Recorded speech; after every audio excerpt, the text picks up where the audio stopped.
2 West, Region 3, Region 5 North ak Region 5 South waaye comme ni mu directeur mu ko waxee démba soo demee North Bank mooy Region 3 we have 31 schools so ñoom daal daanaka programme bi si doole bi yëpp foofu la nekk waaye Region 1 ñun ñetti school rek lañ am waaye soo xoolee Region 1 suñ ñetti school yi soo boole like 10 schools in Region 3 dafa mel ni suñ benn school rek or suñ hanga because of the enrollment we have bigger schools compared to them so da nga gis ne Region 3 yeneen school yi comme benn miss class rek la ñoo am waaye ñun soo demee Serekunda am nañ about 8 to 9 nga dem New Joswang nga dem Old Joswang so because of that dañoo oo Mr. Barrow mu def a short presentation ñun yëpp ñu mun si jàng so Mr. Barrow the floor is yours.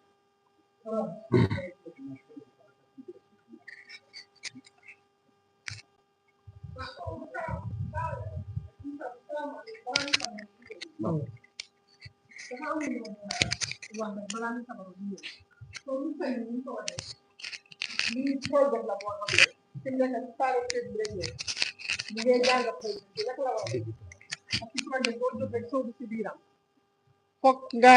jàngat ko njëkka seet ni nga ko war a doxalee si biir jàngat boobu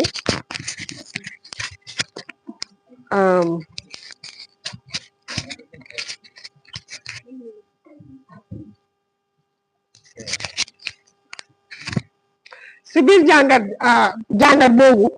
si nga plané soo paree pour roll ko out parce que suñ ko roll out dafa war a daj réew mi mënuñoo jóg a jóg rek dajal réew mi yëpp benn yoon moo tax dafa am school suñ taana yoo xam ne foofu lañ nekk di pilot miss bi effective intervention ñoom seen stratégie la ñoo use waxoon nañ ko fi démba effective intervention strategy moom la ñoo jéem a mainstream into our school system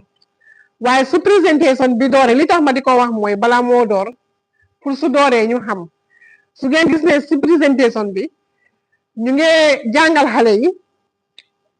English ak olof parce que éducation dañ toll foo xam ne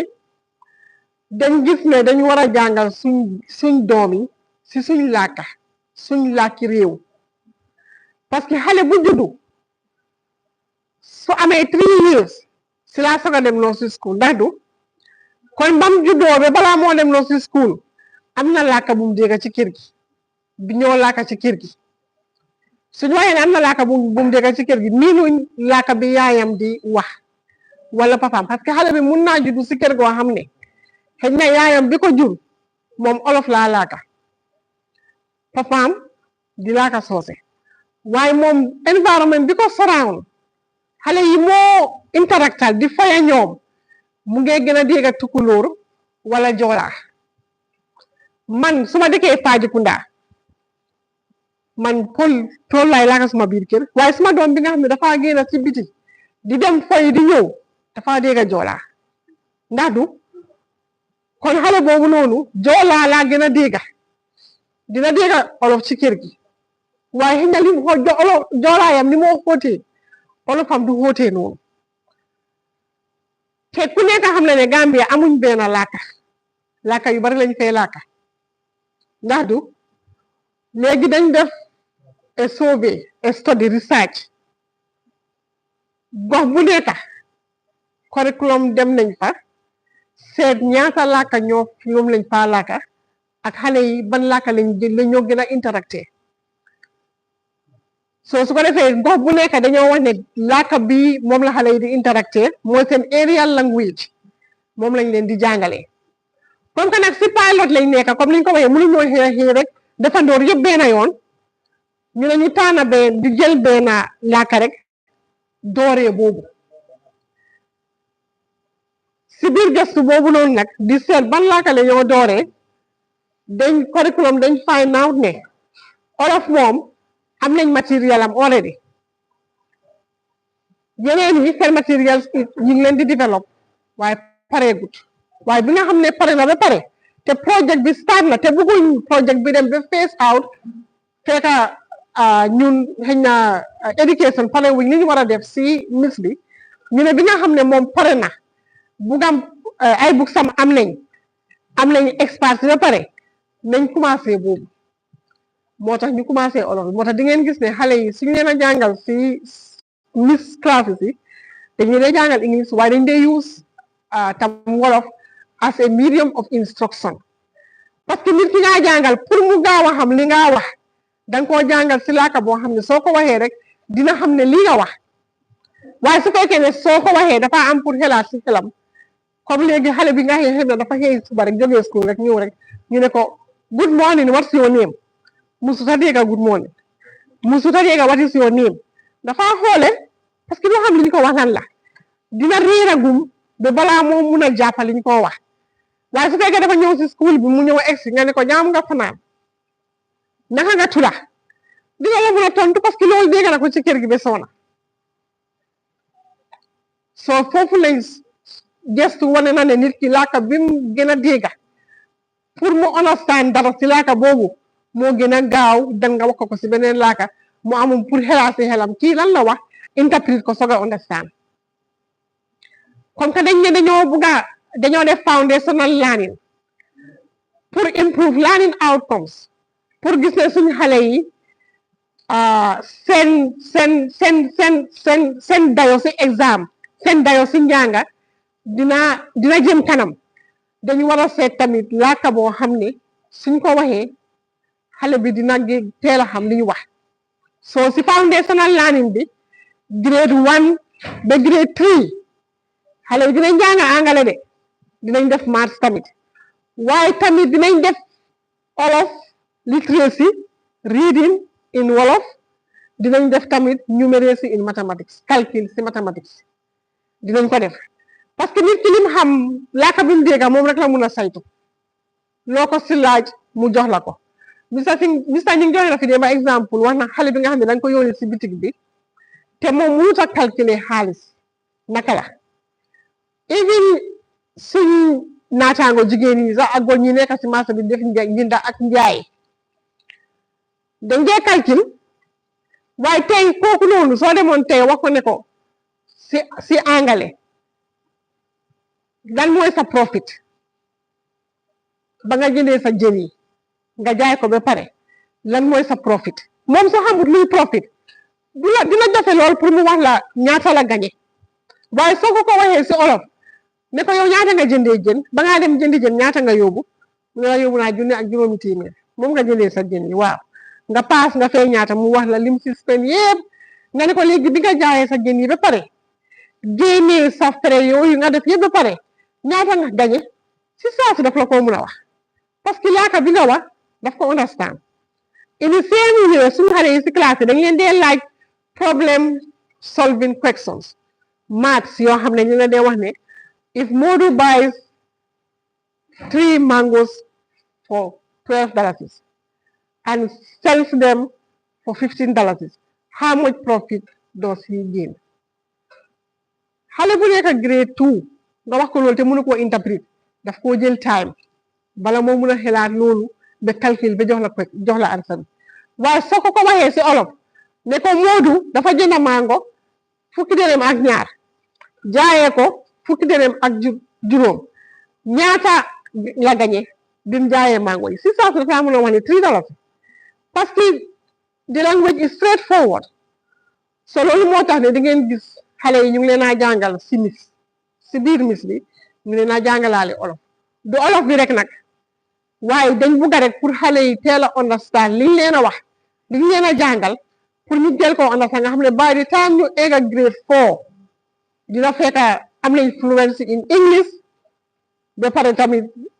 olof bi dimbale na leen pour ñu understand liñ leen a jàngal léeb yi ak yëpp dañ ko wax si olof parce que soo joxee léeb bi si angale te xale bi déggul angale foog nga ñëwaat interprétaat ko si olof pour mu mun a xam li nga wax léegi pour yombal njàng mi ñu dugal olof bi rek si biira waaye nekkul ne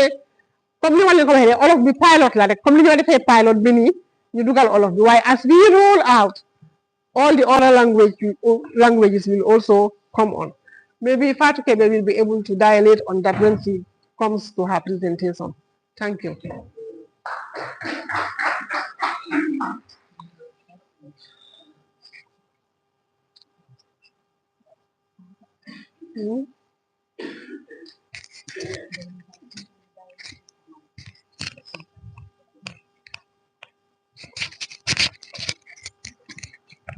Assalamu alaikum. Once again, I also have that singular honor to welcome you all for this my important gathering. Today, my task here is to explain to you what are some of the things that effective intervention has been doing over the past 7-8 years. It's going to be a very short presentation. The first one that I will start with is the background information of effective intervention. If you look at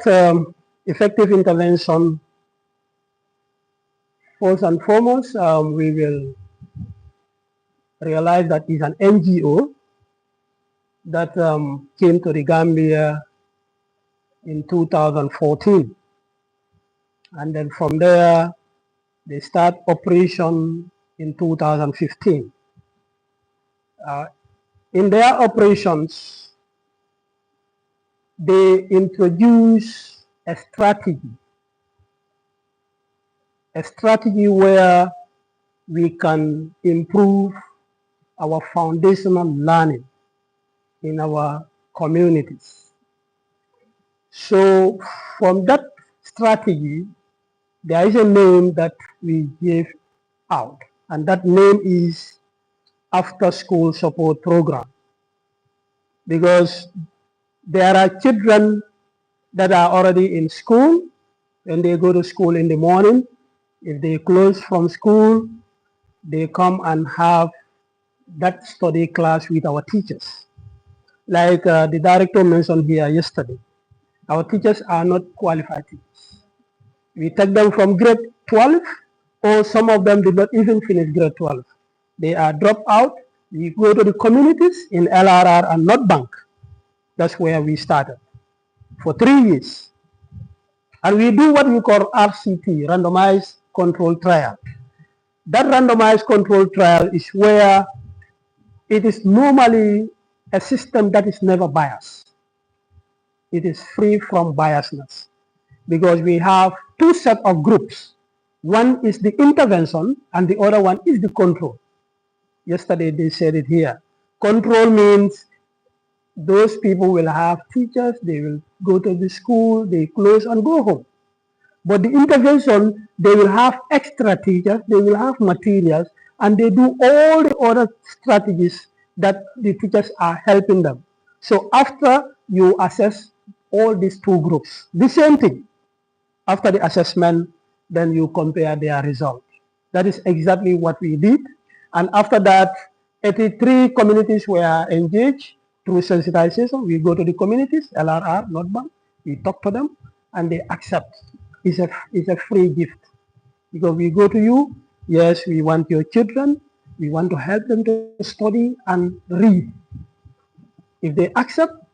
yes. If they don't accept, we go to another village. That is how we do it in LRR and North Bank. And later, we expand to CRR, North and South. That is exactly what we did. And a lot of children were involved. 2,100 are in the intervention, 2,500 are in the control. Then from there, EGRA and EGMA assessment was done, and the results were so amazing that it has never happened in sub-Saharan Africa. Comme même fokandong kasutiandi wala mo effective intervention mu hunat jumalal mu ñent NGO lal wala mo fay doku bundala me yalon e ka mamang karam mundo dinnol men yalo be duma e ka wollel mako e pour que la londo ñing ka yurwan ka fanundi domande. So wokono brenada 2000 sanji say commando ita not bankle aning LRR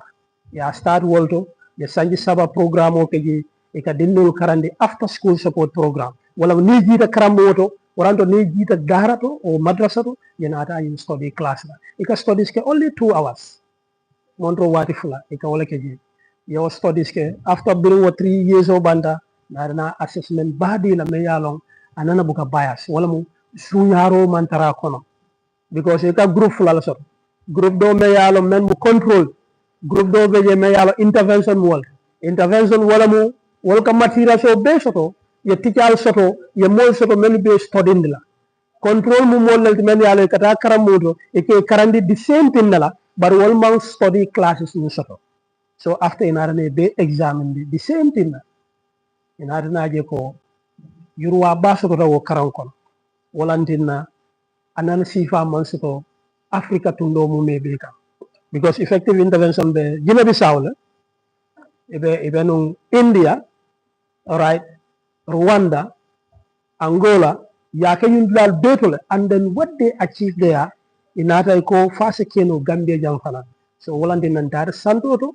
LRR mansa kongo tundo anin kerwan banko ya wol sate lalta sate tansai anin sai saba ya wol lalta nanu be programo kono sate tansai anin woro wol mantra programo kono bari ka support soto tical ke karandi ika cool beke comme ñindol fanan kamen bari ñindol kana extra soto wala ka lafannan soto me yalong tical beje menke study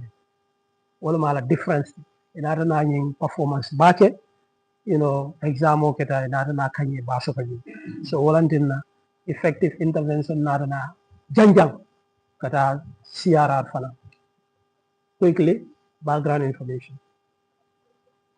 in all of you can pick there.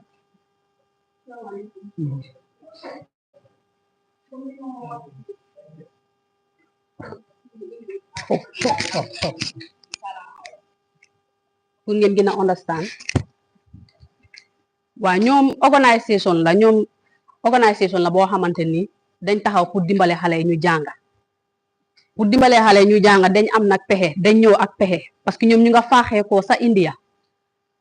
organisation bi am na dëkk yu bari yu ndee dimbale waaye si dëkk yu ndee dimbale tam Gambia mu lokki Gambia bokka si soo comme ñu ne Gambia bokka na si mënuñoo kéeta réew mi yëpp soo ñu seet gox goo xamante ni war nañ faa mun a def seen nuñ am ba xam lan la naa jural soo ñu commencé ko LRR ak tundi NBR ñaari tunda yi nii lañ taana soo yaa ngi am ñetti fukki communities ak ñetta yooyu la gaay target soo si ñetti fukki community yi nii ak ñett yi nii dañ fa am xale yoo xamante ni ñoom lañoo jàngal pour ñu seet ndax pexe buñ am suñ ko defee ndax dina leen jural luñ bugga wala duñ leen jural luñ bugga soo ba ñëwee si communities yi nii ñu taana fa xale yu ñu war a jàngal ba pare pilot bi li dafa dem ba 3 years ñetti at moo nekk seen target soo ba 3 years yi pare ñu def seen exam bañ examen ba pare ñu gis ne ñoom daal luñ doon bébét am nañ ko soo si leen wàcca si ñu ñëw ba CRR tundi Makati ak tundi Birkama ba area yooyu noonu ak tundi Wasu ba ñëwee foofu noonu tam liñ defoon si yeneen tunda yi moom leen yóbbuwaat si tunda woowu noole pour seet ndax lañ defale ne le ndax dina dox fii ni si tundi CRR soo bañ ko defee ñu gis ne dox na ñoom luñ doon bébét pour xale yi jànga am bisoo si baax am nañ ko soo si biir jàngale boobu noonu ne tamit dañ seet ñoo xamante ni pour ñuy jàngal xale yi ñooñu noonu ñeene jeexaluñ school ñeene grade 12 lañ am soo ñooñu leen dee jël ñu jox leen train jox leen xam-xam boo xamante ni moom la ñoo use pour dimbale xale yi ñu jànga soo ban leen joxee loolu noonu gis nañ ne tite yuñ jàngal pour ñu jàngal xale yi ñu ngaa def seen liggéey te niñ lañ ko jàngale noonu lañ jàngalee xale yi te xale yi yëpp paas nañ moo tax mof si AC secteur ñu jël ñoom seen idée biñ amee ak seen pexe biñ amee pour andi ko si suñ school system bi loolu la moo explain bi jërë ngeen jëf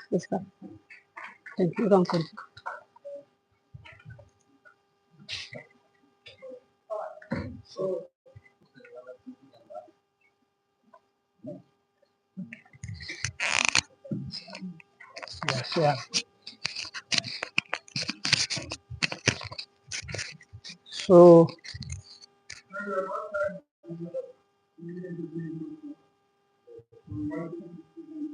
yes, let's finish the presentation after you. I will no this is the last one. Then from there the community engagement, that one after your group presentation we can do that.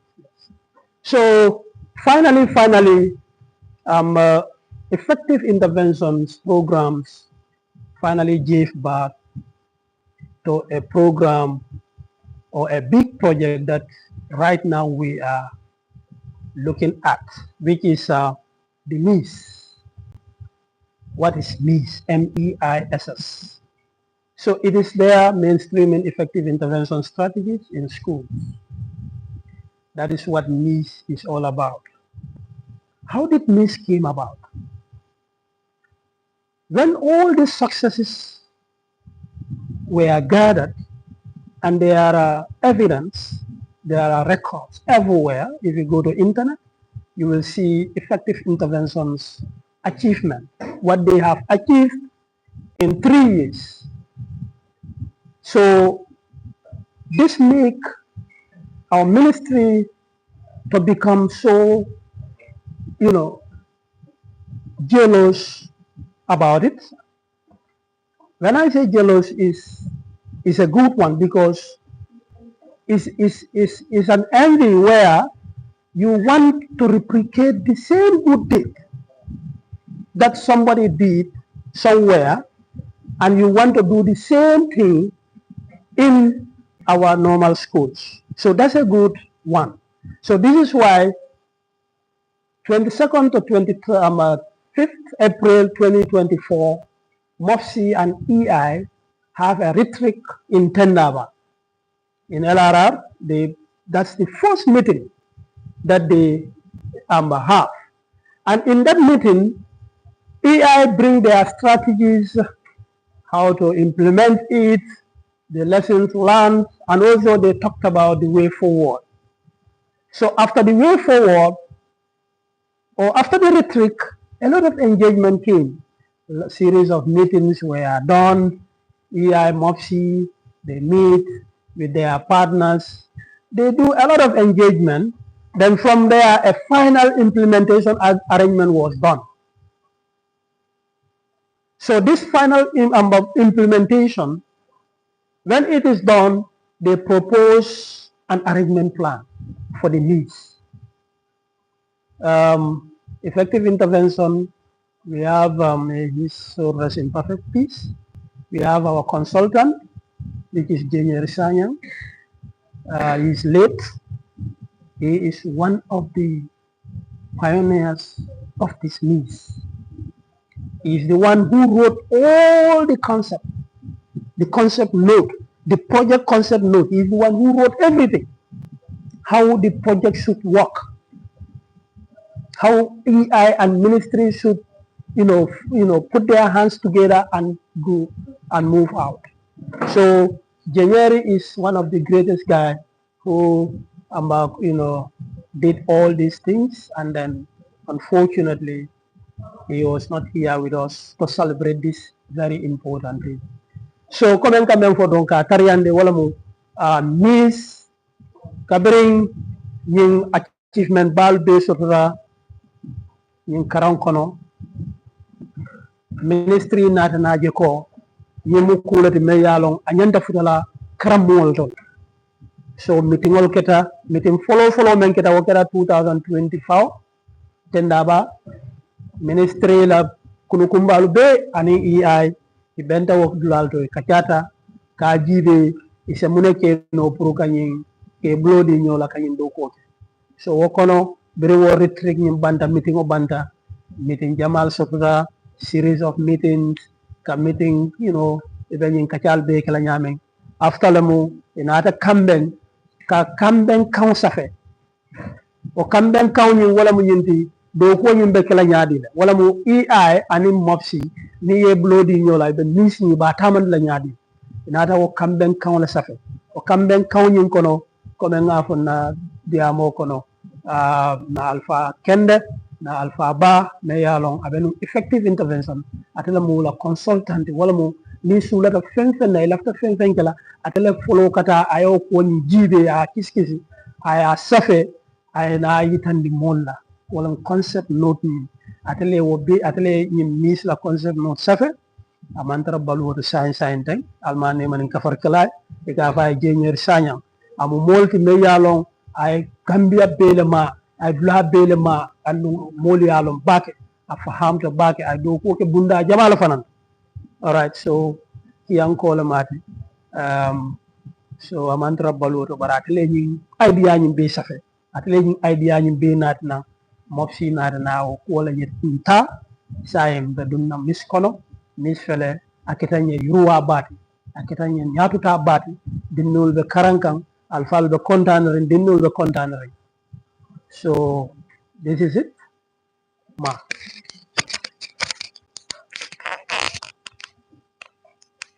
This one is all about the like the one after there. Okay. li ma wax rek mooy ba effectif ñëwee ñu gis ne seen ressources yu ñu doon def xale yëpp paas neen ñu gis ne njàngamaa ngee dox ni ñoo jàngalee xale yi ñu ngi si kontaan bu baax léegi mob si à ce secteur ñu decide pour am meeting ak gaay effectif am neen meeting yi baree bari waaye seen post meeting bi fa lañ d'accordé lan lañ bugg a def because ñoom ñoo ñëw fii nii ñu def seen pexe te gis ne pexe bi dox na soo mob si tam ñu ne why not comme que Gambie bi ñun ñoo ko moom suñu réew la soo ñoom it lu ñoo def war nañ koo assist si school system bi su ko defee njànga mi gën a mun a dox because pour dimbale xale mu jànga sa waxtu bés bu mu duggee school early grade reading pour mu start di jànga xam la mu war a xam bala moo dem si grade bu high bi loolu important na trop soo moo tax ñu jël gaay seen stratégies yi pour jéem koo bokkale si suñ secteur bi soo bañ mitine bañ amee seen retreat fële na le Tendaba ñoom ñu bari ñoo fa nekk kilifaay mob si yëpp ak gaada yëpp a fa nekkoon waxtaanee mbir mi soo bañ waxtaanee ñu gis ne mun nañoo jël seen stratégie bu gaay di def léegi nag ñu jël benn laaka boo xamante ne war nañ ko mun a boole si lu gaay di def pour mu mun a dimbale xale bi mu jànga because xale balaa mu gën a mun a jànga nga laaka ko lam dégga soo ko laakee lam dégga dina mun a xam li nga wax ak loo bëgga pour mu def xale bi dina ko def bi ko xale boo xam ne madame wax na ko fi xale bu jógee kër rek ñëw school rek nga laaka ko angale yow dafa mel ni yaa ngi jaxase kooku noonu du xam li nga wax soo moo tax gars yi agri ñu ne ñu jël olof pour su ko defee ñu commencé olof as pilot so that li gars yi bugg a am si njàngam mi ñu mën ko faa am léegi bañ d'accord si liñ war a d'accord yëpp i ay tam mu fa ñoom itamit ñu siyaa gars yi liñ am ak naka lañ ko daan defee ak seen stratégie bi yëpp nu mu demee léegi mof si d'accord ne nañ ko jël soo bañ ko jëlee nag moo asi miis bii nii soo miis bi yëpp comme que du mun a dajal Gambie yëpp léegi ñu ne ñu toog waxtaanee su suñ biir ba tey yan dëkkal yan gox yoo xamante ne moom lañ war a jël su ko defee njànga bi mun faa dox bu baax comme ñu ne ñu ngee taget olof la ñoo jël léegi nañ seet communauté yoo xamante nii foofu noonu dañ fa dee laaka olof parce que yóbbu ko si communauté boo xamante nii nekkuñ di fa def wala ay olof nekkuñ fa wala dara loolu mais bi liñ bëgg si jànga bi dañ ko mun a am soo moo tax ñu tànn communauté yoo xamante ni am na ñu fay laaka ay olof te olof fa ëpp doole ba CRED defee curriculum defee seen mapping bi ba pare ñu tànn communauté yoo xamante ni ñu ngi laaka olof fa lañ fa yóbbu programme bi soo macha allah bañ ko fa yóbbee ba booba léegi nag mu ngi dox comme niñ ko buggee because fañ commencé woon démba sori woon na lool te métti woon na ba tey fiñ tolla ni tey njànga maa ngee dox mu baax soo yaakaar nañ ne fii balaa programme bi di jeex liñ bugga dinañ ko am suñ jëfandikoo EI gars yi seen stratégie buñ nekk di use ñun luñ bugga a ce secteur dinañ ko am because suñ bébét mooy xale bi balaa mu àgga grade 4 mu mun a binda mu mun a read ñun ñëpp ñu ngi koo gisandoon am na suñu ne xale yoo xam ne dañoo àgga ba grade 12 duñ mun a sax read soo leen binda lettre sax duñ ko mun a binda soo moo tax ñu ne jànga xale bi jàngal ko sax ba muy gën a ndaw ndax mu mun a xam dara màggaalee moom so loolu gën a am solo moo tax foundational learning comme teeli jànge xaleel loolu lu itteel mof si la moo tax ñu taxaw si depuis léegi pour ñu gis ne ne luñ bugga si njàngam mi balaa xale bi di àgga grade 12 wala upper grade ñu mun koo am so EI stratégie yu nekk di use nii am nañ si yaakaar ne balaa ñu sori dinañ am lañ bugga à ce secteur so lii nii nag nekkul rek mof si dafa ko war a def moo tax ñu oote sensitisation bii nii ñun ñëpp am nañ si wàlla pour def because soo seetee si situation ni school kenn nit mënul koo doxal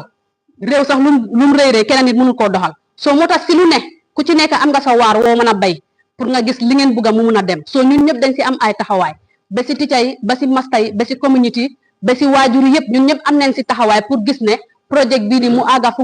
mu war a àgga foo xamante ne ñun ñëpp bugg neen ko su loolu amee ñun ñëpp suñ njëriñ la moo nekk waaw thank you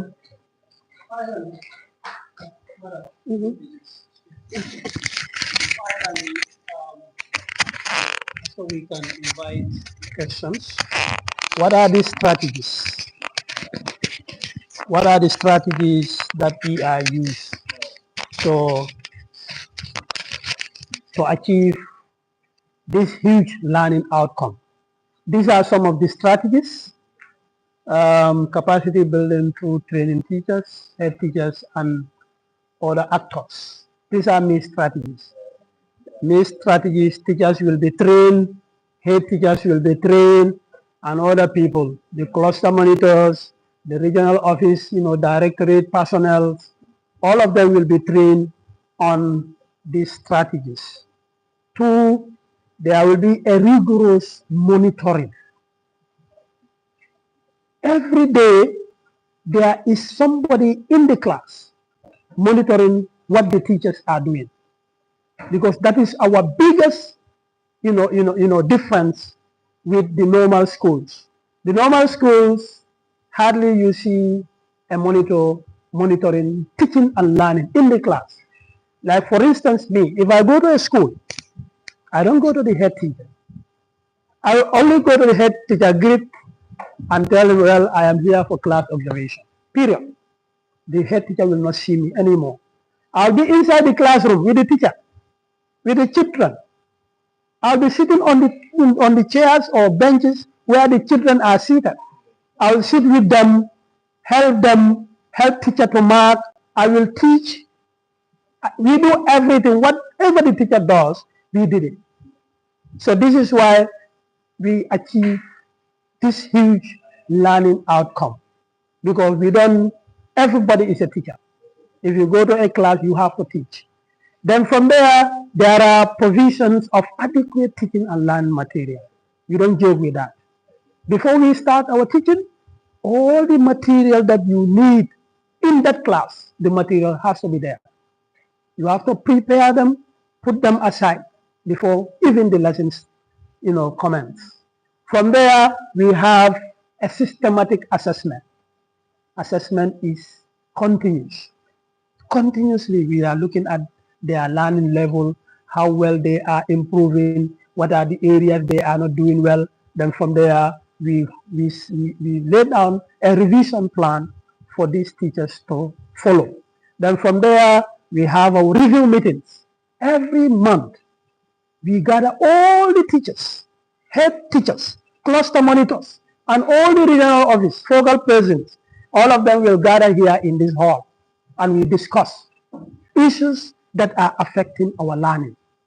and we find a way out. Each teacher will be observed and they will be given feedback. Like if I go to Fat Bojan's class, I will tell Fat, if I will sit down, Fat will teach in front. I'll be sitting, looking, observing. From there, after that, I will tell her the areas where she did very well, and the areas that, are lacking behind. Then there we will address it together. Then from there, we also do some community mobilization. We sit, like when we have an absenteeism problem in schools, we call parents to address that. Lesson briefly, every day there is a plan given to them that you have to deliver. Yesterday they mentioned it here. What you are doing here in Serakunda is the same guy in Old Joshua doing. It's the same guy in CRR South or in CRR North or in North Bank.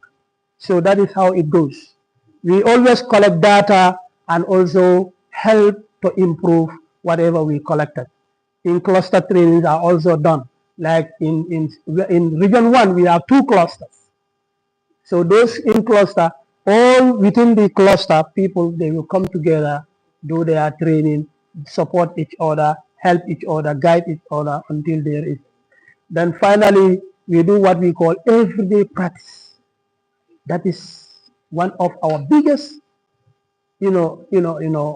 effort that we are doing to help our slow learners. Because we all know children are of different abilities. Some are very quick. The moment you tell them something, they are there. But some, you have to struggle with them. During that struggle, we have what we call everyday activity. Every day, the teachers are doing that every day. Letter sounding, letter name, reading words, doing mathematical problems, addition, subtraction, shape recognition, all what is, within the EGMA and EGRA, framework, they did them every day. So that children that are normally, that forget easily will also come on board. So quickly, wrong, coming for wala munyinti, miss la strategy lu fele, the menu kang every time, nkatula nying for la capacity building, wala mukamon la ham la fa, kaya la nondo la fa, headmaster lu, teacher lu, cluster monitor lu, all the other actors, regional office, nke command le wato wati, pour kela, londo nyinka kafunna. Monitoring and supervision. Walam kata class ol jibe, ka teacher jibe ya ka karandro ke nyamen, ka dinnol fanan jibe be karam ke ka nyamen, fola karam nyimbita ka nyato le bang fa mantra takan. So ngaw be jibe le. Wati, lolu, mobe soto la membe tarra class o kono ka teacher jibe, ada karandro ke ka nyamen. Wala mun na biggest difference ning other schools olo. Kata kiskisiro la je waranto ka jibero ke jama ni moltata e kata mastala ya don ya fa mun be kering masta ya be bari tol kam la fi men wala bu yeta class o kono membe kering class o kono isalong anin fana isalong ibe ma ko roki no la nyaadi le pour ka dinnu la londo nyin kafunna no baraje nga systematic assessment na soto wala assessment me yalo everything kake kunu ya fo jann konti bo la mu nyinti me yalo aka dinnul fon ma ko aka teacher makoy aka mastal makoy aka antol fanan authority men yalo marta ko lake ake makoy le e kaje e balon na dinnul la londo danta min dola ani inyanta munekela ni yawo yirkaro nyinke e balon na obe damento ande se makoy ro kenoje nka community fanan kumandi wala muka sate lalo kumandi dinnul la absence ya damen komen tarde kana karamuto waranto na balia kana karamuto womu kubalti ñun programme ko because programme o ñun design ta ñame wala mu ñinti lolu ti ta ñanta fenne kala every day so nun lolu dinno banda do it means it has a problem there will be wala mu lesson dole be tarra ko me yalon dinno ma so wala dinan kala fi ñina dinno le na karamu do lolu all right so we also lesson delivery teacher ka lesson all kala every day lesson all the day kamenke from there nka kibarol fanan tale ka teacher observe ka teacher jibe ada karando ke ka nyamen ka safaro ka itan dala ko e be yin ke kerne bar wo bete atale bar ila nyindo me ba ke kan o man bete ya waranto ngamira a nyanta kelaten ni yake ta wala be bete ya so nka wol be kela from there ku kilimbe je me yalon every day ka lolu EGRA ni EGMA ika items all menu beke every day ka kala letter sound letter name family award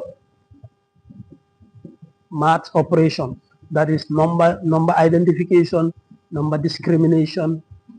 addition and subtraction and shape recognition kayin beke ka every day puka dinnol because dinnol mantra level kali dinnol dolu beje ye diamta wala kilen rong ya faham ne dolu beje isa fo sinya jaman ita faham dolu beje ya fo ya faham wodlato yeta niti kilen fula saba nani rong ye nyina so walanti nan kayin kol ke wati every day pour ke hakilo blandala dinno le kanyina junala ni nata lolu ke hakilo blandala e bayila ila donno yi ase barakano ase stay no e kuma don ni wonde dron ya fen dundi je raka bi kanyina bela so walanti nan kanyin do ko nyin fanan ke pro ka dinnol ma koy ke la londo ni ka falun ka yurwan inshallah ni mun na presentation la bawte madame kebe mi na don ka final inshallah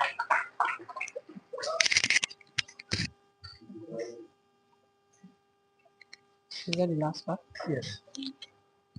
The input segment is every week once. every day. Okay. All right. So, about is Manin Baro. Coming up in Manin Baro was effective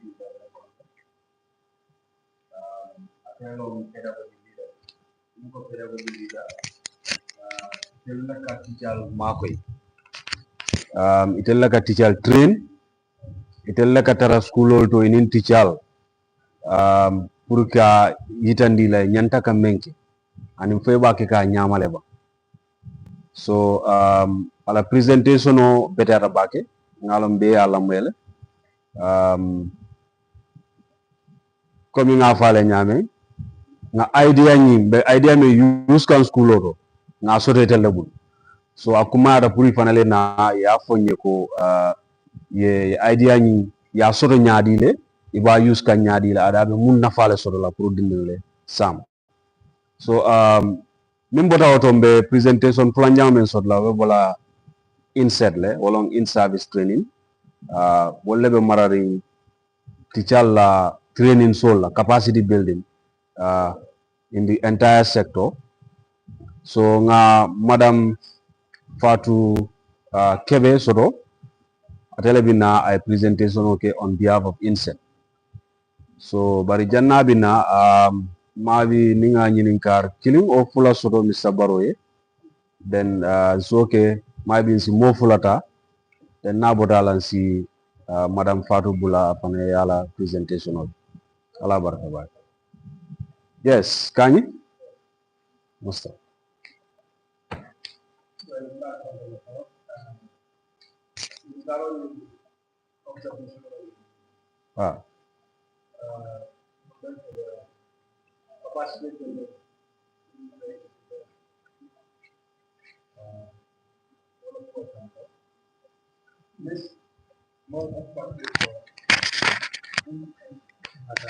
okay mang country for bor jang ala la demaroto ni aja tara do man abe takan head teachers all ila intervention because why this is kaya for nyame language barriers jang ñin tuba banko kan akolata jan dina santon of country because like nita da badebu maybe maninga kawa da malaka foje ma nita da chan maninga kawa da malaka foje ma bar ni na da jang to nya sura kanka fo bake bari lado maninga kanka fo bake bari tu het jaswal me alanko ni mis prodigal bela kalamoto yakata bake because why community must sensitize follow miss project going among community sensitize ni na finti tan ntola regional kan but bring training bekela there's a body responsible also me alan abe parents like a deal information ka ji wala kan na bora heti kan aita SMC like national SMC committee right I could remember last year well they did wonders because your community involved now of SMC la your training ka birin jang for fatoto about foundation learning community ni biri SMC will train it have for fatoto community people men findida nang committee attend in atalo what is foundation because if you malong muna be caring but miss your body you are left out le community ma along like I can see example claim for bedana rana school master e mul kumandi kamul sensitize ndol fanana bar wadanta parents wol damalal but the parents will be ibukana meeting blood bila start school oto iko ika dinul karandi suru aka wadorala ndele community ndele school oto be community but messi education makoy ntul kalon ne pour ka fo atelier al salum munamu problème wote wala na ngati jasol jay baake ngi tentu ni man lolu do la dinul fo be bol karam woto I will tell you this you regional camp yalla nga fo bare no problem fiang no problem but jang problem wala ngamo jama ta silo kan comme ni la training ani yen kachandi ndul fanan ke kachande ko no amake sura ka wada malaka karan karamor joshua surwala be je mandin ko be at mandin ko sambo sara like that but ntulo problem was solo jele but through ñulla demaro ya mo sensitize mo train ndul fanan community ma furalo bakema bar school don ke diamu ya bakel be start fokan jang maybe next time fego fi alam ga dunta language in this area urban area a nyanta filter la down janabe start malam fal ka mon kam fo bak because nga jele nga problem jele nga jele fana nga si wolo dol kande ba dol wo left back out lan because ko yo man ka kawda mal ka karangi mi ka sura kawda mal karandi because man sensitize ndol me alam ko mbe kan e man to train ala ndol man train wala nang ñu observation oje pour next time bar mbeti jasol train plan be jeyla bake ni especially ndol la head teacher ka du nga talom bake ñu kombele lo nata ka sire ni kacha rice yake nyamen foundation learning mon problem so wala tina I worked very effectively so mbal tentu la mbal jeyla ko ngo problem o so